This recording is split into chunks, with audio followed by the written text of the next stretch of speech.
So, good morning, everyone, and welcome to today's webinar. Thank you very much for joining us. It's a real pleasure to have you with us today. My name is Michael Leroux. I'm representing Rennes School of Business and the Executive Education. I'm in charge of the development of the degree program of the Executive Education and advisory also for the DBA program. Today, we are delighted to host a new session of our Artificial Intelligence in Business Rendezvous series, where we explore how artificial intelligence is reshaping business practices and also leadership. This webinar today is part of our Artificial Intelligence. Through this series, we will bring together experts, practitioners, and researchers to share insight on how artificial intelligence is transforming organizations, but not only from a technical perspective. Today's session is titled Corporative Artificial Intelligence Narrative, Credible Artificial Intelligence Communication Strategies that Build Trust.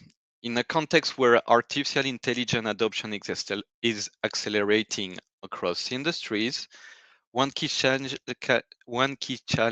stands out. Not only building artificial intelligence system, but building trust around them.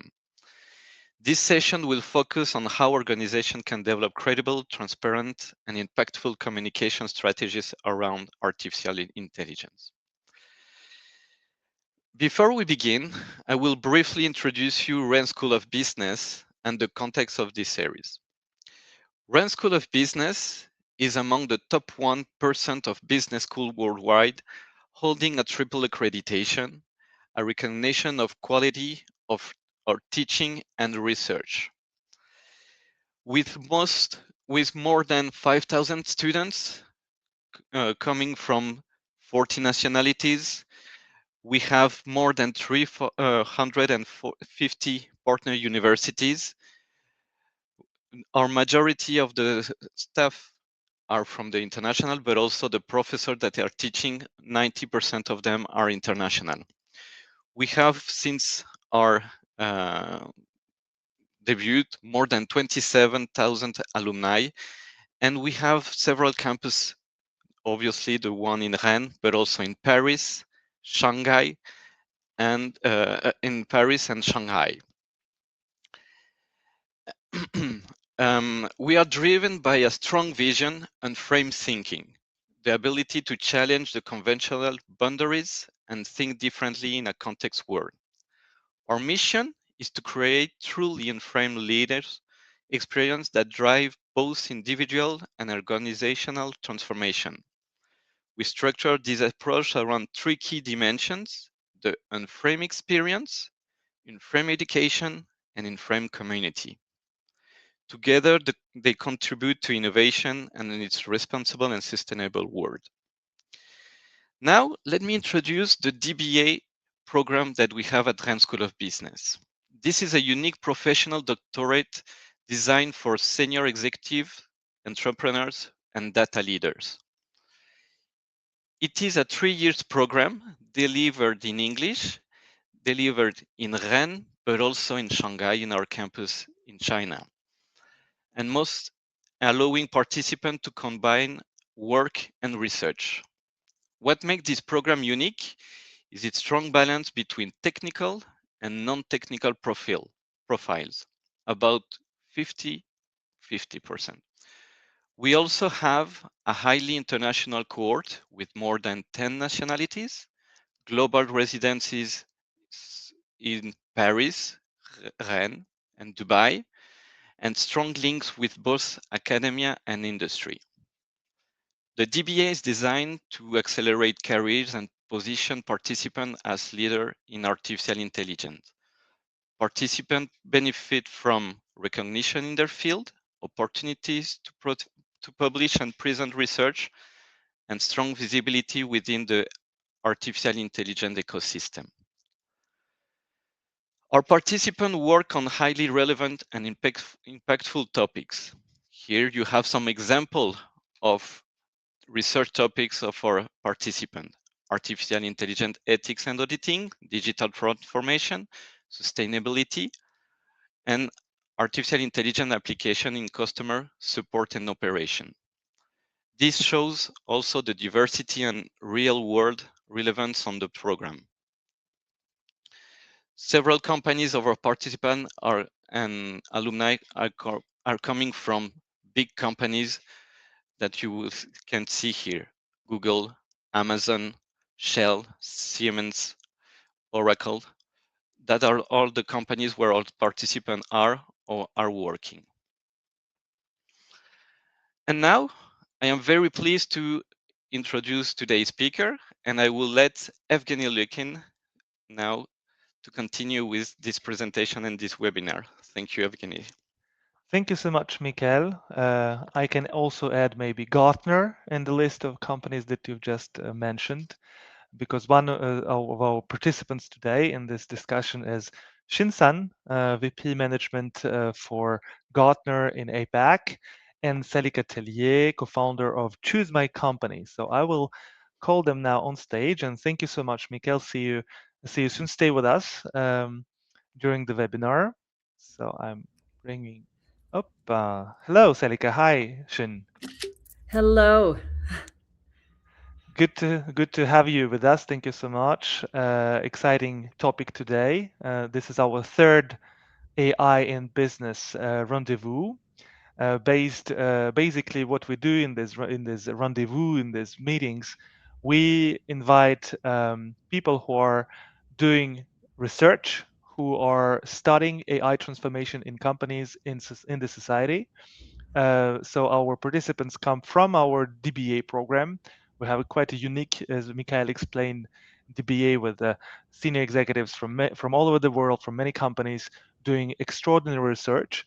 But we also invite influencers and thinkers, researchers like Selika, like yourself, on this topic. So very excited to have you with me today to deep dive into this interesting and maybe a little bit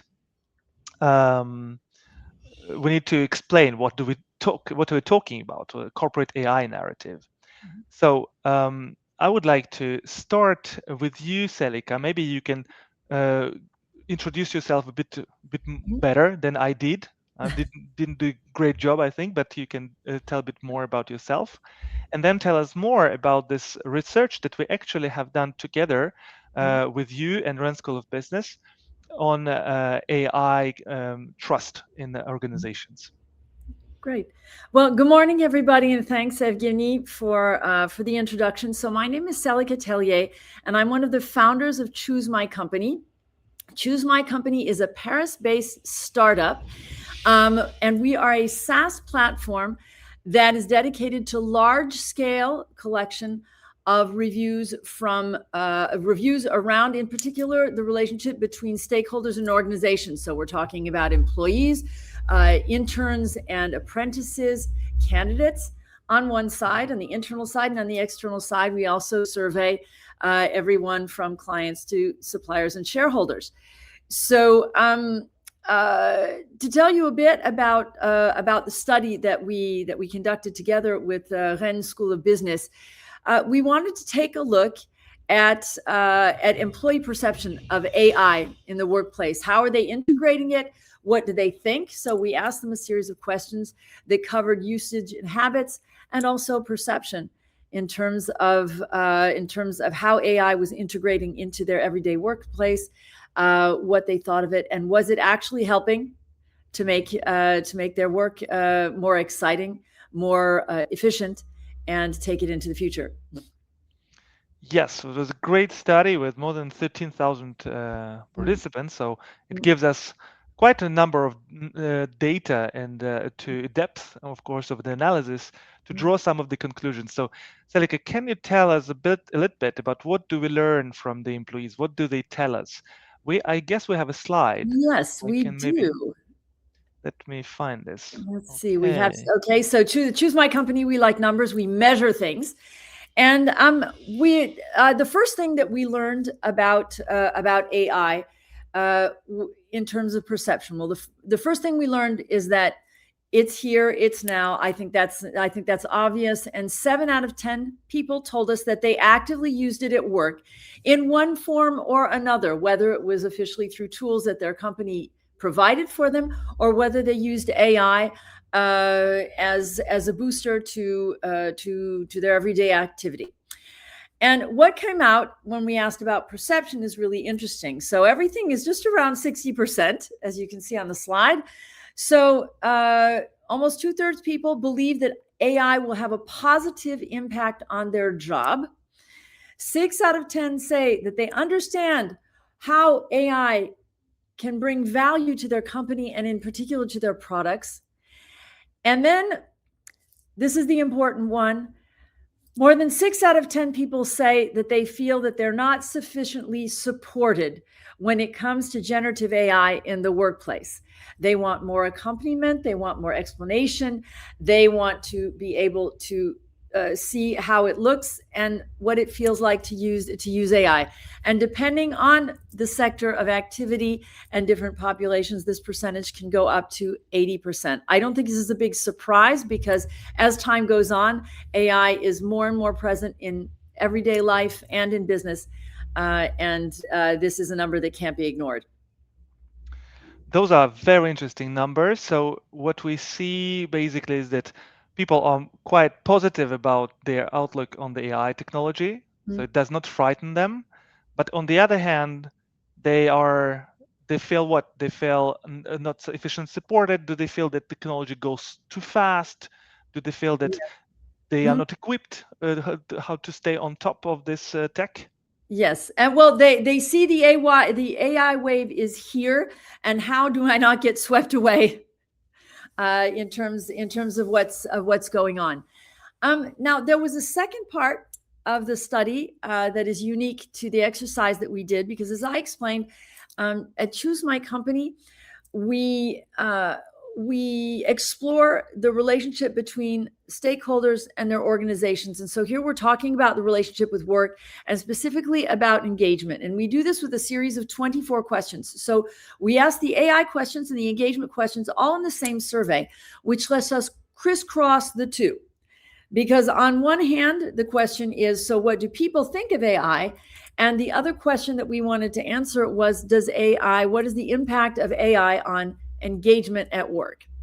And here we have some really interesting numbers. If you can share with us, Evgeny, the numbers that came out of the study. So the answer to the question, to be very simple, is a resounding yes. Using AI at work boosts engagement. And so what you see on the slide is the percentage of people who say that they feel motivated, engaged, would recommend their company, who understand decisions, feel like they're equipped, and feel like they're learning and growing when they are AI users. And when we compare this to people who are not AI users, you can see the gap. So what we see, if we take a step back from it, is that in organizations where AI is actually part of the way people work, employees, they feel more confident about the future, both on an individual and an organizational level. They feel that they are growing as people and they're not going to be swept away by the wave. They are developing competencies, and this is both in their jobs, but also for their overall employability and pertinence. And so here we're getting really to the heart of how do I feel about myself? And on the other hand, they feel like their organization is still going to be around because it's turned toward the future. So AI is an essential part of your business project today, both to keep your employees engaged in their everyday jobs, but also to keep them believing in your organization. So I think this is where it really hits home that AI adoption. It's not a tech challenge. It's a trust challenge. So what I understand from what you're saying, Selika, is that more I use AI, more I trust it, and more I trust the company, my capabilities to grow in this company, and more I trust in the future of the company. But to be able to use AI more, I need more training, I need more communication, more transparency, more support. Is it right? I don't know if I would exactly use the word more. Because I think it depends on, it depends on the roles and the sector of activity. But the fact that AI is part of the everyday landscape, that it's okay to use AI, it is encouraged to use AI, and my company supports me in integrating AI into what I do and into our products has a positive effect on engagement, both because it makes me as a person turn toward the future, and the organization that I'm a part of isn't going to disappear tomorrow. And we're going to stay at the top of our game. Right. So as you have been studying those different companies, what can you tell us about maybe 3 things that the best of them do to create trust for the integration of AI in their organizations? Yes. Okay, so we see 3 big practices. The first one is that leaders use AI and they say so. Executives demonstrate precisely how are they using AI in their work. They specifically say what they use it for and what they don't use it for. And so this creates authorization and opens room for sharing both the limitations and the questions that they're asking themselves about how AI fits into our business projects. So it stops being a project and it becomes a norm, is the first thing. The second thing that we're seeing in the best companies in our panel is that no one is left behind, and AI is made relevant and accessible for everyone, including non-tech and frontline roles. So this wave the AI wave has employees wondering about what's going to happen to me, and they don't want to be washed over. And so here we're encouraging at the same time innovation, competency, but it's also employee care. And so that we're taking down resistance and questioning, and we're reassuring employees about what's going to happen. And the third thing that the best companies do, and this is the corollary of not leaving anyone behind, is to let them play. Trust requires choice, and people trust things that they know and they understand. So organizations, they create space to experiment without forcing use. AI weeks, hackathons, hands-on workshops that help employees to understand concretely how AI works and what they can do with it, using bottom-up strategies with ambassadors that are embedded in the teams in the field who are the go-to people for help, and using concrete use cases that come from their teams versus the big abstract project from the top. So that's what we're seeing on the ground. And people don't use AI because you tell them they have to. They use it because they understand it and they trust it. And that's what we're here to talk about today.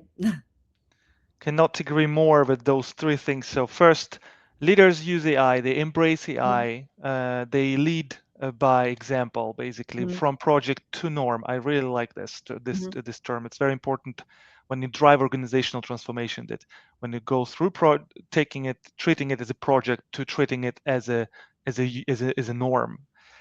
Everyone, involving everyone, whatever their function is, so that everyone feels concerned, everyone feels welcome, everyone feels allowed and encouraged. And third, let people play. That's for sure. I have seen this also in my previous companies. More you create bottom-up initiatives, the ambassadors that you can leverage, the use cases that you can leverage from the ground, more this creates engagement, and it's really spreads out very, very quickly. Thank you so much, Selika, for sharing these insights. Very interesting. So, Shin, I think that we can now discuss a little bit with you because you are doing a very interesting research on corporate AI narrative. So before you tell us more about what is this, what do we hear by the corporate AI narrative, tell us about yourself and about your journey with the DBA program at Rennesby. So you are on mute. Here we go. Technology is hard. My name is Xing Sun. This is actually my 2nd year doctorate candidate for data science and AI program. In my professional life, I worked for an American research company, Gartner, which provides research and advisory to C-level clients all around the world. I'm sitting in Shanghai, China, so majorly serving the APAC client here. So talk about my research. My research is about corporate AI narrative, specifically how companies communicate their AI strategy in a credible way. Here's my core argument, and also very simple. In the AI era, companies do not only need strong AI capability, they also need the ability to make that capability understandable, believable, and trusted by external stakeholders. So my thesis, which is still undergoing, is about how an AI narrative can become a strategic resource, not just a communication exercise. So it's a very simple version here. So that's a very interesting angle to study the AI and the AI deployment. Why do you think, and so coming from your research question, why do you think the narrative, specifically narrative, become as important as the technology itself when it comes to building trust? Yeah. So if we go back to my research question, it's about how to enterprise construct credible AI narrative so that these narratives become a strategic resource. And you can imagine every company is doing solve the AI to some extent. And every company probably will claim, we are AI. We are doing AI and we are using AI to solve your problem. But the real question for the external party, like industry analysts like us, investors, and a customer, is no longer simply say, does this company use AI? Or whether this company using AI. The question is, do we really believe this company's AI story? Because everybody is talking about it. And this is the gap my research addresses. I define corporate AI narrative as the way corporate executives explain how AI create business value. This includes how they talk about AI in earning calls, investor communications, analyst briefing, and public disclosures. My research argues that AI narrative credibility depends on 4 dimensions. First, clarity, whether the company clearly explain what AI is doing and how it creates value. Very simple. Second, consistency. There are many stakeholders in the company, but when they talk externally, whether the AI message is stable across leaders, channel, and time. You cannot say one story in Q1 and tell another story in Q2. That will completely ruin your reputation. Third, and in my opinion, even the data hasn't been well collected at the moment, I think the third dimension, fit, is the most important one. Whether the AI ambition matches the company's real resource, capability, and business model. We cannot just say, I'm using AI and I will use whatever my resource is to apply on that. We need to tell the differentiation. Last but not least, avoidance of AI washing. There are many companies doing this AI labeling in their advertisements, but can you make people trust it? Whether the company avoids exaggerated or vague AI claims which are not supported by evidence. So these 4 things are fundamentally important to address this issue. So the research is not mainly about whether AI technology matters. Of course it matters. My focus is how companies translate technical AI capability, which is really evolving fast, into a trusted external communication. In short, AI capability answers whether a company can build AI. AI narrative credibility answers whether stakeholders believe the company can create value from AI. If we are using analogy here, if we think about the whole AI thing is like a car, the AI technical capability is like the car's engine. The AI narrative is the dashboard. You can visualize and trust how fast they can go in real life. This is a very good analogy. So you can really imagine, you can see basically on the dashboard what's going on with the engine, if the engine works actually properly. So clarity, consistency, fit with the of the ambition and resources. And here I can actually sense the resource-based theory, I think, that you're using in your research. A very powerful theory. We love it. and then avoidance of AI washing by being based on research and data. So I would like to go back to this question that I really like digging into of resources and capabilities, because this fit is definitely extremely important if we want a consistent development of AI in deployment. So if AI narrative is a capability in itself for the company to do something, what should organization concretely build, like skills, processes, governance, to ensure that AI communication create trust over time? Yeah. So if you think AI narrative is a capability, what is the best practice for organization can concretely build? This is actually a everyday question when I talk to many AI leaders across the world. So basically, my company is serving two parties. One is coming from I would call it a vendor side, company who provides these top leading AI capabilities, AI models. And the other party is the end user side, who are the person who actually are using these AI capability. So in general, I would say if AI narrative is a capability, then organization need to build more than marketing messages. They need a repeatable system for credible AI communication. I would suggest 4 ways or 4 concrete building blocks here. So first, I think organization need translation skills. So many AI teams explain AI in a technical language, but external stakeholder needs business meaning. Leaders need to translate AI capability into business outcome.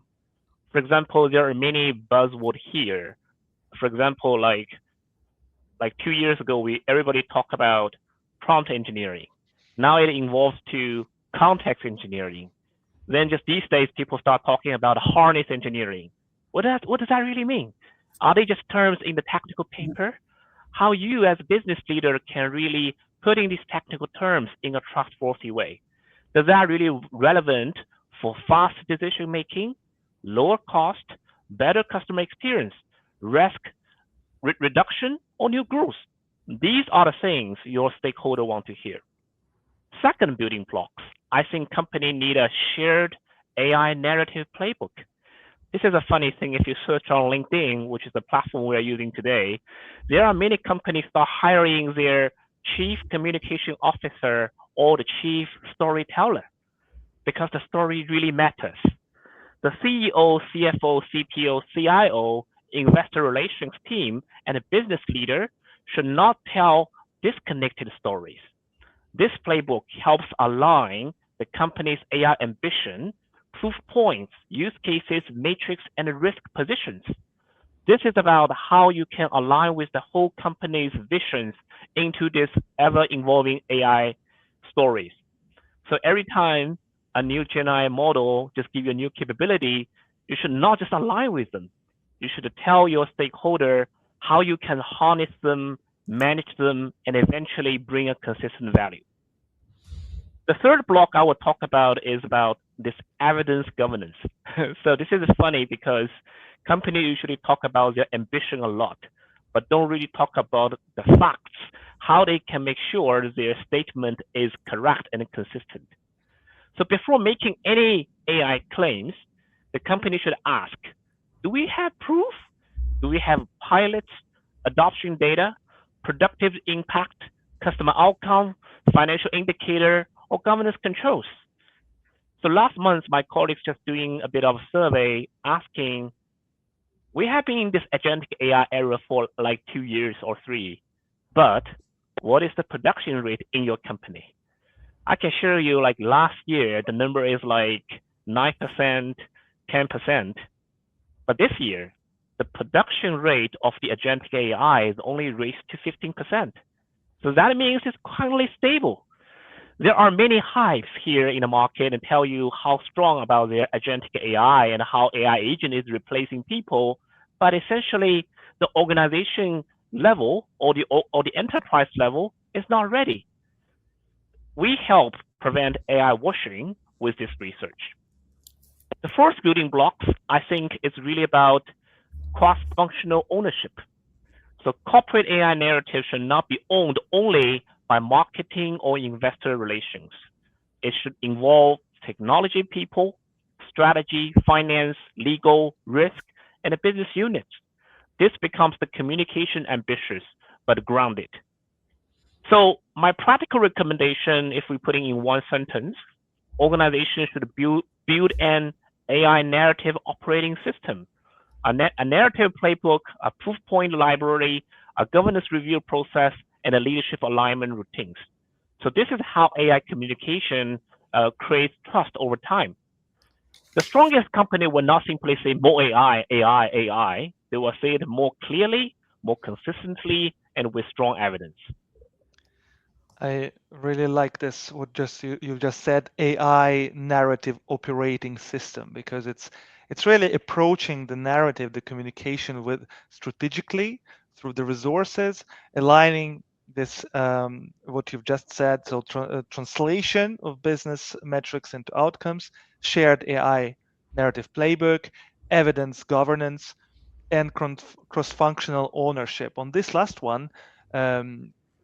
Just last week, there was a Stanford human AI research which was published, and what surprised me is that a growing number of organizations now have a clearer understanding of who should be taking care of the AI governance. So that we went through no function ownership to more and more specific view of who should be owning this process in the organizations. So what I hear from your testimonial, Shin, and from your testimonial, Selika, that actually we're talking about two sides of the same coin. Mm-hmm. AI narrative to create a trustful, to create trust for our customers, and then AI narrative to create trust with our employees. Selika, how does this all resonate with you? What Shin just shared? Well, in what Shin just shared, there are two things that stick out. First of all, is the question of fit, and I think it's what really distinguishes AI adoption from classic change management. In other kinds of change management, the ownership, the drive, the communication, the messages, the consistency, the clarity, that's part of a lot of other things that are part of the mix. But the fit, and this is a place where employees they do look and they are critical, and they do. And you see in our surveys, we're seeing more and more, especially recently. And we ask open questions about what you like the most and least about your company, and this is where we're seeing comments about the gap between ambition and reality, especially in terms of resources. And this really highlights the crunch that companies are dealing with now between a very fast changing and high-tech world and economic constraints that dictate where are we going to put our means. And the second thing, this is the question for you, Shin. You talked about governance, and you talked about the different parts of the company, everything from finance to tech to the business lines, etc. And you didn't list HR in your list. Also my question, actually, yeah. And I'm wondering, is that a voluntary thing? Because there is an association with, okay, if HR is managing it, it's because we're downsizing and replacing people with AI. At the same time, HR, they're the people who watch how people work, how it's getting done, and they're equipping people. So I'd be interested in hearing you on that. Yeah, I think. Okay. This was just to create some, suspense. Suspense. Yes, that's good. That's good suspense. It's definitely not by AI. So, in general, I think CHRO or the executive HR level definitely become one of my popular customer these days. They start asking tough questions relating to AI. So we have a lot of inquiries from my company actually advise CHRO relating to the layoff strategy. it is pretty surprising that many companies are really putting the AI directly into their layoff strategy to see how this can really make the shift to prove their AI capability. What do I mean by that? It's very funny thing, like if you're looking like 10 years ago, many Silicon Valley company like to say how strong my company by we hiring so many engineers. And so many engineers means our company doing well, have a lot of good wealth, and we can sustain this top elite with top dollar. However, for these days, if you're looking about this AI narrative, it's very funny. Company trying to say we have less people, but with AI we provide strong capability. So I definitely see there should be a HR message played here that a HR should definitely be involved in this governance AI governance committee to make sure the message is consistent. So back to your question, I don't think I purposely lose HR here. I just thinking, HR is basically executing a lot of AI strategy based on this top level, alignment with the senior leadership team. We have addressed the same question with Chris Worley, Celica, that you have met, our professor in strategy, and he is also on the same line as Julian. Thinks that HR should definitely be involved in the governance. HR, as you said, is a human question when we speak about transformation deployment, and at the same time, it's such a top level question that the CEO should be the one owning it, and HR should be the one enabling the human side of this transformation. So this is definitely something that you also see, I think, in the research that you have been doing with the companies. One thing that I was wondering is there's something which struck me in speaking about the engagement as general, is that there's one dimension which has the biggest influence and impact on the engagement is transparency of decision making. Can you tell us more about this metric, and how do you think this translates when we speak about AI? Okay. Well, maybe I will start with the question that we ask. And the question that we ask in the survey is, I understand how decisions are made at this company.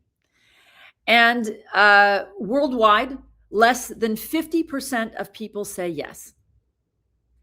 So the first thing to look at is the fact that AI users, so these are people who say that they use AI at least some of the time in their job. They're about 6 out of 10. So there's a 10-point advance for people who are AI users with understanding how decisions are made at the company. This is a tag along with understanding the business project. So they're in organizations, people who are using AI at work are in organizations where they're making it a priority. They're explaining things, they're accompanying as best they can. It isn't perfect because we're still not at 80% of people who understand how decisions are made at their company. But this is a really interesting metric because it's also very heavily tied to the fact that people are overall engaged. There are 24 questions in our questionnaire, and in the top 3, understanding how decisions are made is a key driver of engagement. It's a marker of how much people are explaining things to me, how much space I have to say, I understand, I don't understand, or I agree, or I don't agree. So if we go back to the let them play part, the best companies on this one, they're the ones that make that make AI something that's very open for everyone, and they let people choose. So it sounds like that if people don't understand the decisions, how they are made on AI specifically, this has a direct impact on their level of engagement. On their level of engagement, yeah. But it's linked to, it's the executional part of the strategy. Yeah, exactly. The executional part of the strategy.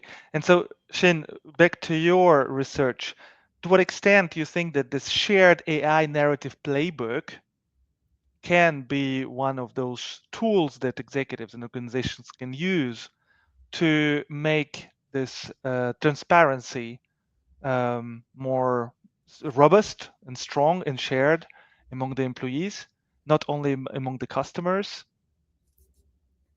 Yes. So if we looking at decision making on the organization level, it has never been sorted very well, to be honest. I think for years when we talk about decision making, a lot of responses will say, my executive make the decision by gut feeling, not really by data. And starting from last year, my company started working on a new market research, which turns out to be one of the most popular market for this year. It is called decision intelligence. So companies are more and more engaged to see how they can using the AI tool, AI-enabled data analytics tool to map their decision making, and how they can model their decision making is becoming a very important factors. And with that, we need to think about the constraints. So you cannot make a decision beyond the frame. I know we have this unframed thinking philosophy here, but for corporate level decision making, we need to talk about constraint, the policy. And that is this playbook can place out here to say, what is the bottom line of our company we cannot hit? And also, what is the context we need to set up to really harness all decision making? So with that, with this AI shared playbook, it's really like how you can evaluate your success looks like. So in the world of AI, we also need to give a direction. So the direction means what good looks like for our company to make a final decision making.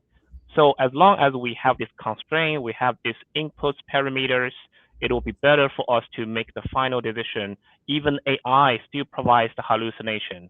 In my opinion, it is a feature. Thank you. So I just would like to play a little bit of a devil's advocate for the unframed thinking. How do you balance the frame and the constraints that you need? Because certainly AI brings beyond opportunities some substantial risks, and at the same time you enable what Selika was talking about, the playground where people can experiment, they can get to how can we harness the full potential of AI? How do you do not impede this this potential? Yeah, I think back to my previous joke, what I talked about hallucination is a feature, because even people have this hallucination, and all the creativity coming from the hallucination, from your people's imagination. So in general, if we're looking about the large language model enabled technology, it all has more or less hallucination for sure. So the way how people manage this type of risk is try to manage the context they provide to the large language model. And back to the previous point relating a very popular term called context engineering. So for all the large language model right now, they all have this context window. You know, it may be very large or small, but in general, all the large language model is providing larger and a larger context window to say how you can put in your enterprise level knowledge and the memory into this context. Then you can harness your whole output of the AI model in a better way. However, it's a very interesting thing is the context window has a dumb zone. What do I mean by that? So if you over this 40% of the context window, the model start become very dumb. They give you something very funny and don't only desire your input based on your people's wish. Sometimes they will say, you are absolutely right. And this is the moment you found this AI model start a lot of hallucination. So in general, I would say you need to put in a lot of constraint and understand your incentive of the decision making, and eventually make the feedback loop work in your organization. And eventually, after you understand the better incentive model in your organization to know what good looks like in the AI evaluation, then you can provide a better output with the latest and the greatest AI features. So I would say it's really about a balance, how much governance, how much constraints you put here, and how latest and greatest AI model you want to achieve. That sounds great. It's like democracy. So you are playing within the constraints. So there are a frame which enable you to be effective. Selika, do you have any comments on that? Well, what's coming out for me is somewhere to be very American about it. People say the proof is in the pudding, to use an American expression, and how can you take all your experimentation and make it clear for your people on an internal level that AI is an enabler and where it's creating value. And to say it very simply, I was also really struck, Shin, by what you were talking about in terms of vocabulary you use. You're not talking to tech engineers, you're talking to everybody. And the people who need it most are the people who are on the front lines and who don't talk like that. So using everyday words about where you're generating value, in what way is AI being an enabler in our organization. And there's also something else we haven't talked about is AI free zones, which are starting to pop up in companies. The biggest example that I have, just because it's a space where I spend a lot of time, is in recruitment. And I'd be interested to know, Shin, if in your research and in part of the strategy, carving out AI free zones is part of the picture. Sorry, can you speak again? AI what? AI free zones where there's no Okay. AI. Okay. So I don't really cover relating, this idea in this specific research.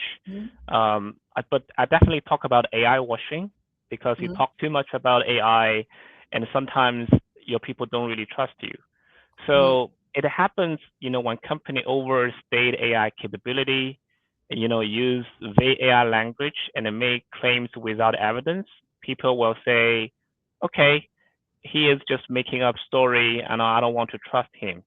So definitely, even you are using AI, you need to use this term really, really carefully to see how you can win the trust from the people, especially from your customer. So for example, if you watch like several quarters back, when the CEO of Apple, Cook, he want to make this earning call in a statement, he is trying to very articulate their message without any AI. He is keep using the word machine learning, just try to make sure Apple is not become like the AI washing company when ChatGPT just emerged. So I think for all people, they need to really think about what AI washing means to their own customer. Some of the customer, they are really sensitive about how much AI you are using. If you're doing a lot of customer data, especially for this type of overseas transfer stuff, you probably need to think about how strong your AI governance is, rather than claim you have the latest and greatest AI function. Thank you so much for sharing, Shin. We are approaching the end of this webinar. Very rich. A lot of we've learned a lot of things. I learned a lot. Thank you so much. Do you have any ending thoughts? Anything that you would like to share or emphasize, or anything to bring for as an opening question for another discussion? Both of you. Well, I'm happy to jump in, Evgeny. After our discussion today, what I'm taking away is the importance, though, of a connection in the trust between your employees are the people, there's an inside outside, and your employees are the people, they have to be able to tell the story to your clients, and making sure that the AI narrative is clear, that it is coherent, that it fits, and that it's not AI washing. I think those are 4 really great points. But at the end of the day, the question is, so how do we make a structured AI narrative cascade all the way down in the organization, so the people who are in front of your clients and telling the story on an everyday level, that's where trust is happening too. How can we make sure that the chain of trust is going all the way down?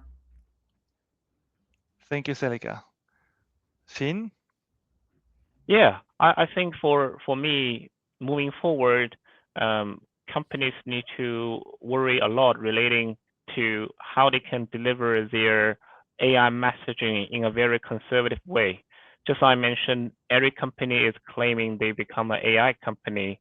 The differentiation becomes the most important part. So I think for many earning calls, for many investor calls in the future, the senior executive will always need to prep for their corporate AI narrative. Just become like a must-have prep work in the future of the work. I think this is my final thought.